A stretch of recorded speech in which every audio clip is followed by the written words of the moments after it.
Alright, what's up everybody? Welcome to No Hippie Barbecue. Anyway, I did an oxtail, that's the video coming up, but I just wanted to show kind of the final result of it. And that is this right here.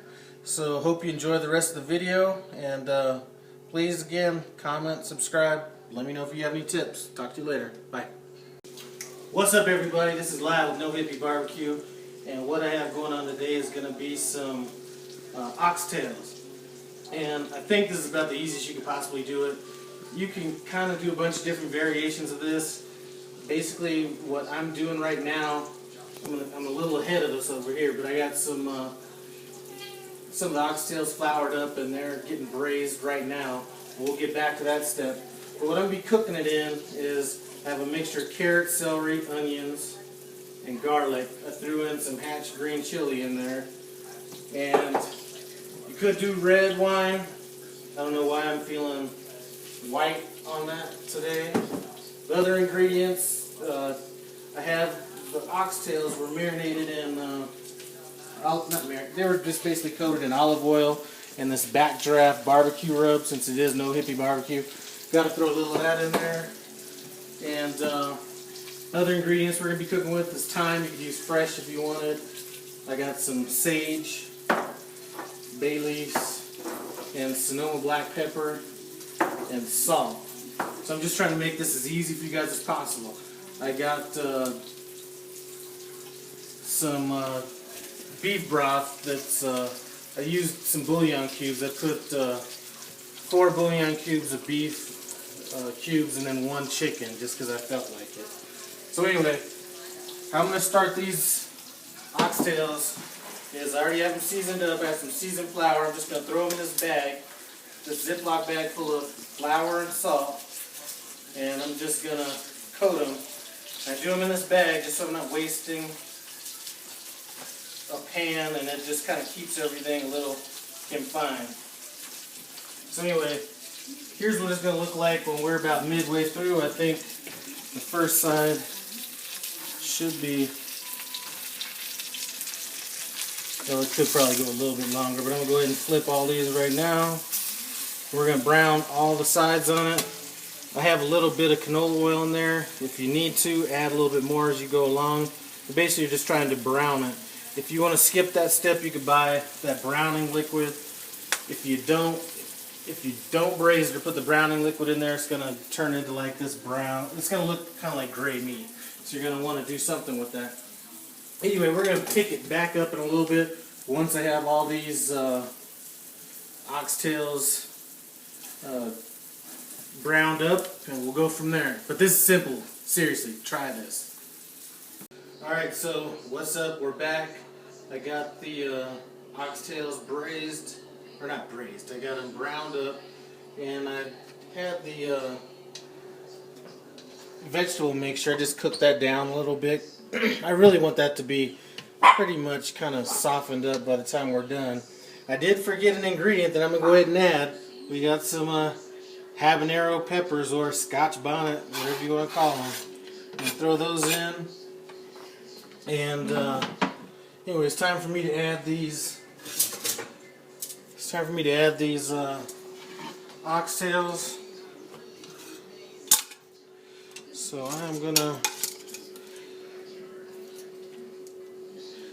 try to get the biggest ones near the bottom.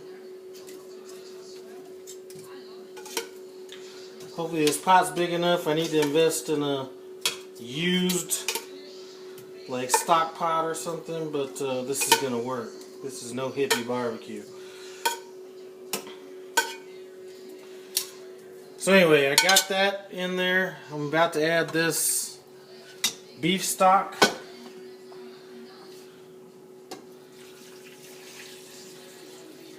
So I'm going to have that just about to cover it. I'm probably going to have a little bit left over. And got some of this cheap white wine.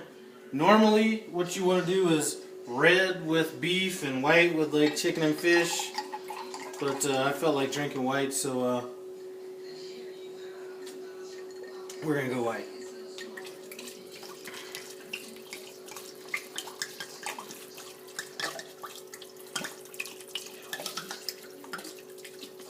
Alright, so I got the white wine in. Now, I add the Sonoma black pepper. That's some hippie pepper I bought on sale. Bay leaves, I think there's about 5 in here. I would normally just go with like 3 or 4, but I'm not going to have a bottle wasting up some space in my cabinet, so put those in there. Got some rubbed sage in there.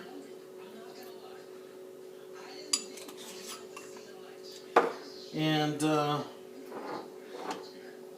some thyme. And an ingredient I didn't talk about earlier was I am going to go with a little Worcestershire, partially just to kind of darken it up since I am using a white wine. And basil, I could have used fresh basil. It seemed a little expensive when I was out there today, so I'm going to go with a little of this paste basil that you can buy at the store. I don't know if you have it where you live. And some salt.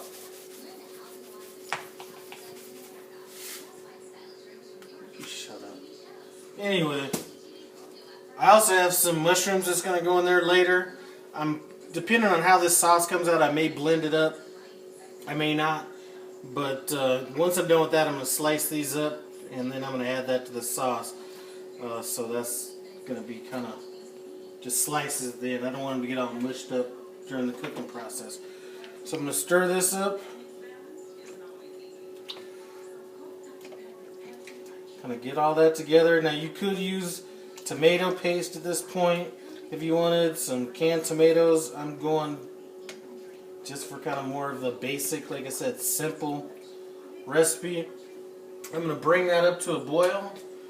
And once that's boiling, that's going to go about 3.5. Well, I'm going to bring it to a boil and I'm going to simmer it. It's going to go for about 3.5 hours. Now, during the cooking process, depending on how much liquid evaporates from it, I'm either going to add more beef stock, which I have left over there, or more wine. So, looks like we're going to be back with the finished product. So we'll see how this turns out then. Alright, so we're back. These oxtails braised for about 4 hours, and I had separated the oxtails from the juice, and it's pretty, I don't really want it chunky, but it doesn't look like I'm going to need to run it through a blender. But I do need to thicken it up, so I have a roux that's made over here that I made earlier, just flour and some canola oil, and I am going to add some of that. Excuse me for being messy. Normally I wouldn't be like this, but I'm going to add some of that to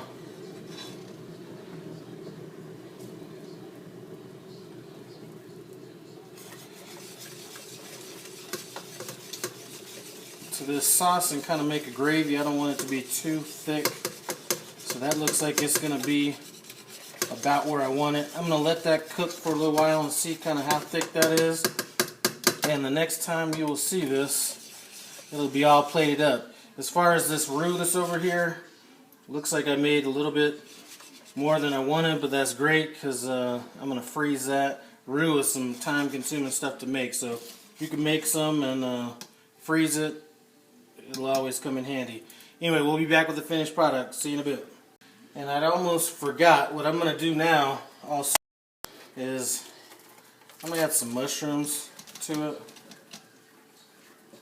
just to kind of give it a little more flavor. So that's going to cook for about 30 minutes, and then once that's done, we're going to get some rice on a plate, get these oxtails on that, and then our little gravy should be done by then. Alright, see ya.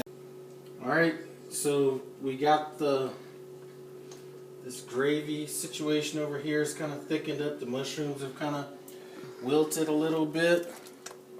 I took the oxtails out. I had them rendering in the oven at about 350 degrees to first of all firm up and then cook some of the fat off of them.